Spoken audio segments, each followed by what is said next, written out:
Herkese merhaba arkadaşlar, ben Baran. Bugün sizlerle Minecraft oynayacağız. Eğer Minecraft'ların yeni bölümünü istiyorsanız aşağıdan video beğenmeyi ve abone kanala abone olmayı unutmayınız ve başlayalım. Bugün de sizlerle bir seed yapacağız. Yeni dünya oluştur, rastgele oluştur.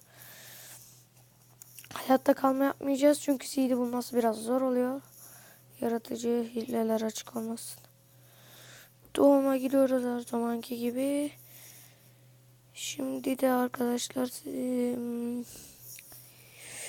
şeye gidelim. Orman tapınağına. Şöyle oyna diyoruz.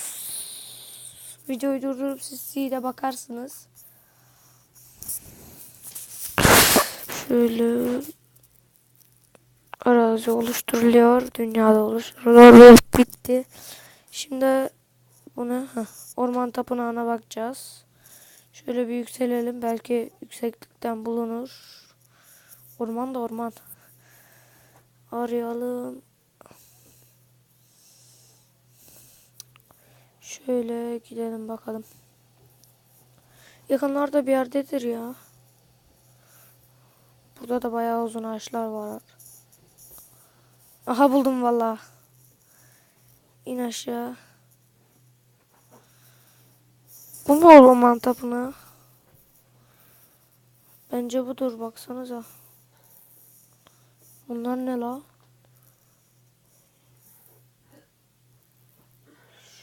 Bunlar ne mi? Şöyle. Buranın girişi nerede ya? Ben nereye gidiyorum? Allah Allah. Bir dakika. Şöyle. Şuraya giriş olması gerek, merdiven var. Şimdi yukarı mı çıkalım aşağı mı? Şöyle bir torç al. Önce bir şuraya çıkalım. Burada bir şey yokmuş. Aşağı in. Aşağı inelim. Şöyle. Altını toplama.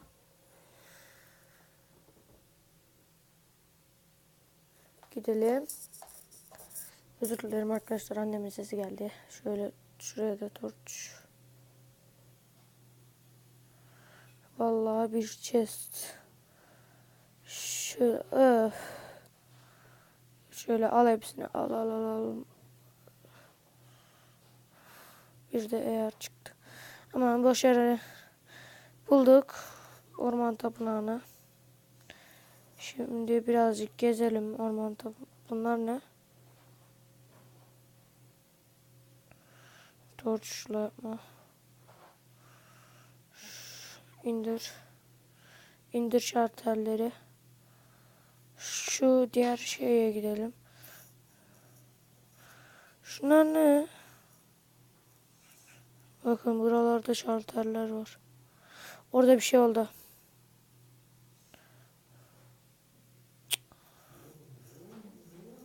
Şurada bir şey yok. Şurada bir şey yok. Onlar gösterme amaçlı galiba. Ha, bunlar niye buraları kırık? Bak şurada değişik. Gördüğünüz gibi burada bir chest çıktı sadece.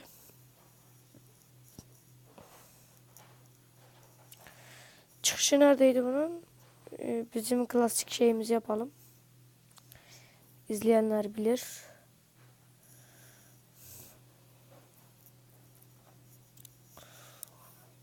Şöyle yap.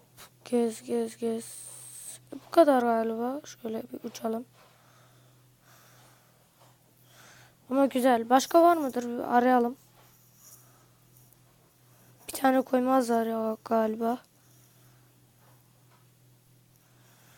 Bence yok. Baksanıza. Bir tane vardır. O da budur. Bizim taktiğimize geçelim arkadaşlar. Ben hemen yapıp geliyorum. Evet arkadaşlar, TNT'lere döşedim. Sıra en güzel ana geçelim. 3, 2, 1, başla. Kaç. Şunların zıplamaları çok güzel ya. Oo, patla. Zaten yok ettik. Gördüğünüz gibi bu kadar da orman. ormanın içinde ormanın tapınağını bulduk.